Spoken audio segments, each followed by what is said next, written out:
আসসালামু আলাইকুম ভিউয়ার্স, আমি নাহিদা ফেনী থেকে বলছি। আমি আজকে আপনাদের সাথে restaurant style spicy chicken recipe share করব। আর চেষ্টা করেছি বরাবরের মতোই খুব সহজভাবে রেসিপিটি উপস্থাপন করতে। আশা করছি ভালো লাগবে। প্রথমে আমি 1 কেজি চিকেন ড্রামস্টিক নিয়ে নিয়েছি। আমি এখানে ফার্মের মুরগি নিয়ে নিয়েছি। এর ওজন 1 কেজি হবে। আমি রানের অংশগুলো নিয়েছি। আপনারা চাইলে মুরগি দিয়ে গোটা মুরগি দিয়েও 1 কেজি পরিমাণে এটা করে নিতে পারেন। এখন আমি মাংসগুলো একটা ছুরির সাহায্যে প্রথমে পিটিয়ে উপর থেকে চ্যাপটা করে নিচ্ছি। এতে করে ভেতরটা নরম হয়ে যাবে। আর এটা আপনারা চাইলে ছুরির পেছনের পাশ দিয়েও করে নিতে পারেন। এভাবে পেটালে মুরগির মাংসগুলো ভেতরে জুসি থাকবে কুক করার পরে, আর ওপরটা খেতে ভালো লাগবে।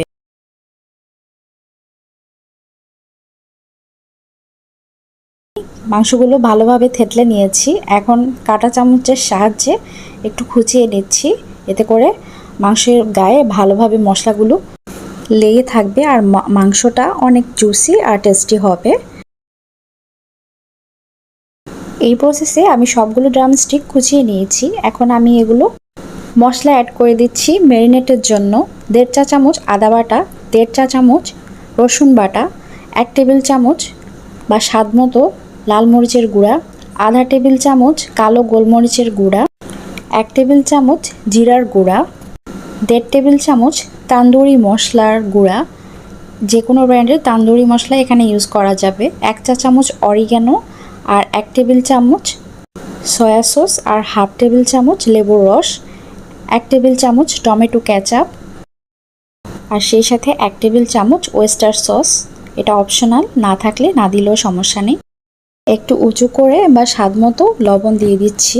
1 চা চামচ থেকে উঁচু করে দিয়েছি। এখন সবগুলো ভালোভাবে মিক্স করে নিচ্ছি। এটা আমি আধা ঘন্টা রেস্টে রাখবো। আর হাতে যদি সময় থাকে এটা ওভারনাইট রেস্টে রাখবেন, অথবা 4 থেকে 5 ঘন্টা রেস্ট দিবেন।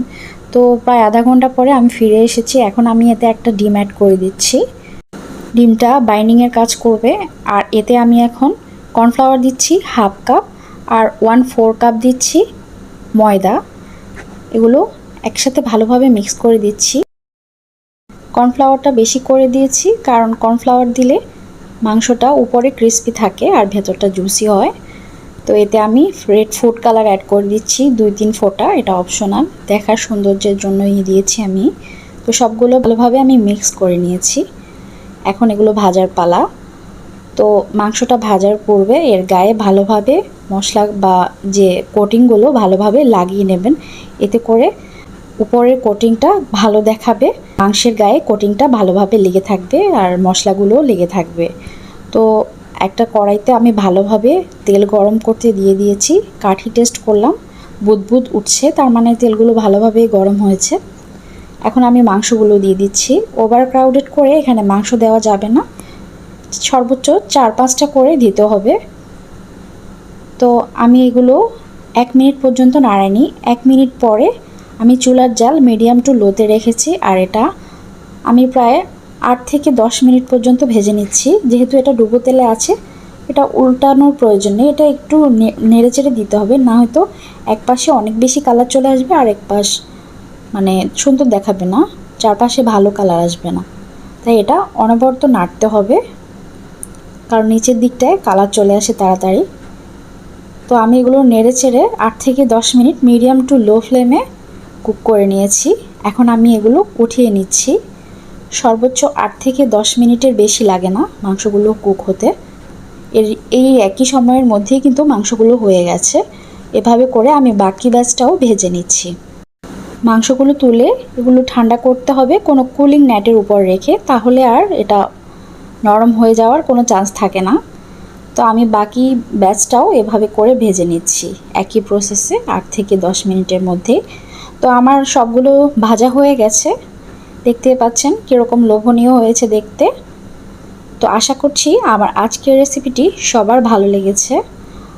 তো আমি একটা আপনাদের দেখাচ্ছি খেয়ে আমার চিকেনটা ভেতরে কেমন হয়েছে। দেখতে পাচ্ছেন ভেতরে কীরকম জুসি আর উপরটা একটু ক্রাঞ্চি।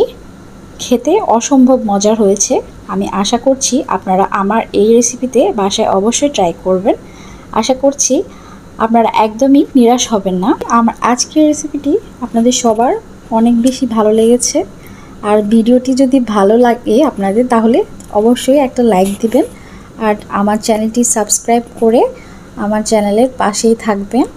আর পাশে থাকা নোটিফিকেশন বেলটি অন করে দেবেন এবং এতে সব কিছু অলে সেট করবেন, তাহলে আমি নতুন ভিডিও ছাড়ার সাথে সাথেই আপনারা পেয়ে যাবেন নোটিফিকেশন। তো আজকে তাহলে এখানেই বিদায় নিচ্ছি। সবাই অনেক বেশি ভালো থাকুন। আল্লাহ হাফেজ।